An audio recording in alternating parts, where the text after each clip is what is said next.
सीधी संसदीय क्षेत्र के सीधी सिंगरौली में रक्षा मंत्री राजनाथ सिंह जनसभा को किए संबोधित।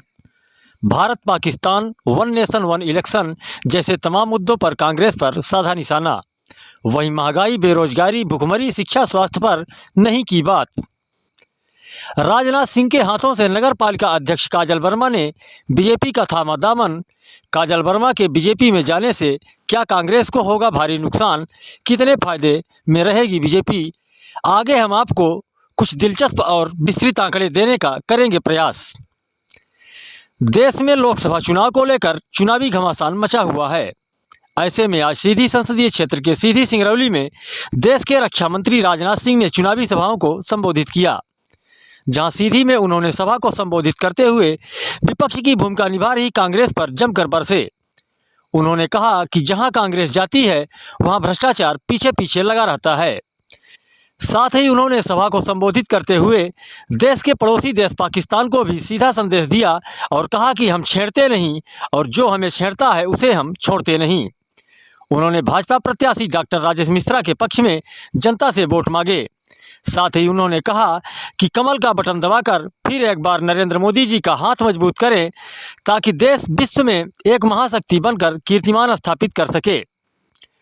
वहीं कांग्रेस की नगरपालिका अध्यक्ष काजल वर्मा ने रक्षा मंत्री राजनाथ सिंह के हाथों से भाजपा की सदस्यता ग्रहण कर ली है, जहां उन्होंने मीडिया से बात करते हुए कहा कि हमें कांग्रेस में अब तक कहीं न कहीं बराबरी का दर्जा नहीं मिला और उपेक्षित रखा गया, इसलिए आज हमने बीजेपी की रीति नीति विचार से प्रभावित होकर भाजपा का दामन थामा है।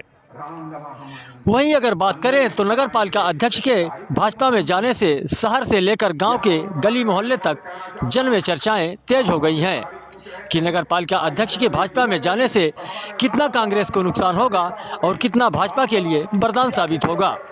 यह तो चुनाव परिणाम आने के बाद ही कुछ कहा जा सकता है, लेकिन नगर पालिका अध्यक्ष की कुर्सी अब कौन सी पार्टी के पास जाने वाली है, इस पर भी कुछ आंकड़ों के साथ बात करनी चाहिए, जो शायद कुछ हद तक तस्वीर साफ होती दिख रही है। आपको बताते चले कि सीधी नगर पालिका क्षेत्र में कुल 24 पार्षद हैं, जो कि जानकारी के अनुसार कांग्रेस पार्टी से 14 की संख्या में है। वहीं 3 पार्षद निर्दलीय चुनकर आए थे और एक आम आदमी पार्टी का पार्षद है, शेष बीजेपी के पार्षद हैं। लेकिन काजल वर्मा के बीजेपी में शामिल होने से कांग्रेस पार्षदों की संख्या घटकर अब 13 हो गई है। अब रही बात नगर पालिका अध्यक्ष की कुर्सी की, तो आपको बता दें कि अभी तक की नगर पालिका अध्यक्ष काजल वर्मा के भाजपा में जाने से कांग्रेस पार्टी को कोई नुकसान होता हुआ नहीं दिखाई दे रहा है। हालांकि यह आंकड़े हम आपको वर्तमान परिस्थितियों को देखते हुए बता रहे हैं। वहीं अगर कुछ और कांग्रेस के पार्षद काजल वर्मा के भाजपा में जाने से वो भी बीजेपी में शामिल होते हैं और निर्दलीय पार्षद भी बीजेपी को समर्थन करते हैं, तो फिर परिस्थितियां कुछ और ही निर्मित हो सकती हैं, जिस ओर काजल वर्मा ने पत्रकारों से बात करने के दौरान इशारा भी किया है। वहीं आम आदमी पार्टी पार्षद की बात करें तो इस बार के लोकसभा चुनाव में इंडिया गठबंधन में आम आदमी पार्टी भी शामिल है, जिससे यह पहलू भी साफ नजर आ रहा है कि आम आदमी पार्टी का पार्षद कांग्रेस के साथ है, जिससे आंकड़े देखने के बाद एक बात तो साफ है कि काजल वर्मा को नगर पालिका अध्यक्ष की कुर्सी नसीब में नहीं होगी। हालांकि काजल वर्मा ने कांग्रेस पार्टी पर जिस तरह से उपेक्षित करने का आरोप लगाया है, तो निश्चित तौर पर यह पहलू भी देखना आवश्यक है, क्योंकि काजल वर्मा के मुताबिक अगर कांग्रेस में पार्षदों को सही सम्मान नहीं मिलता होगा तो निश्चित तौर पर नगर पालिका सीधी के पार्षदों में और भी उथल पुथल देखने को मिल सकती है।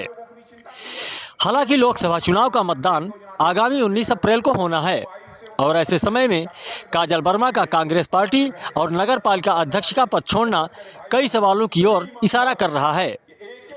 इस पूरे घटनाक्रम से बीजेपी लोकसभा प्रत्याशी डॉक्टर राजेश मिश्रा को कितना फायदा होगा और कांग्रेस को कितना नुकसान, यह तो चुनाव परिणाम आने के बाद ही पता चल पाएगा। वहीं जब नगर पालिका परिषद से फिर से अध्यक्ष पद को लेकर समीकरण बनाने की कवायद तेज होगी, तो देखना दिलचस्प होगा कि इस बार किस पार्टी का नगर पालिका अध्यक्ष देखने को मिलेगा। देखिए पूरी रिपोर्ट। की है किन बातों को आपने ध्यान में रखकर सबसे पहले तो मैं आप लोग को धन्यवाद करती हूँ कि मीडियम के माध्यम से मेरी बातें जनता तक जाएंगी। और देखिए, भाजपा का मुझे जन कल्याणकारी और जनता के हित का जो काम था मुझे अच्छा लगा, मैं उससे प्रभावित हुई, इसलिए मैं कांग्रेस पार्टी को मैंने इस्तीफा देकर और भाजपा को नहीं तो फिर आप चुनाव लड़ने क्यों गई थी कांग्रेस से? चुनाव हर व्यक्ति को नहीं तो कांग्रेस से लड़ने क्यों गई थी आप चुनाव? नगर पालिका में 24 वार्ड है, उस 24 ऐसा कुछ भी नहीं है।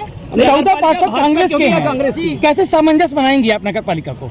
देखिए, बात रही चुनाव लड़ने की और सामंजस्य बनाने की, वो बन जाता है, वक्त आने पे सब बन नहीं, जाता है। भाजपा के जो पार्षद हैं क्या आपका सपोर्ट करेंगे? क्यों नहीं करेंगे? वो अपनी पार्टी के लिए नहीं करेंगे क्या? क्या ऐसी भी करना आशंका चाहिए।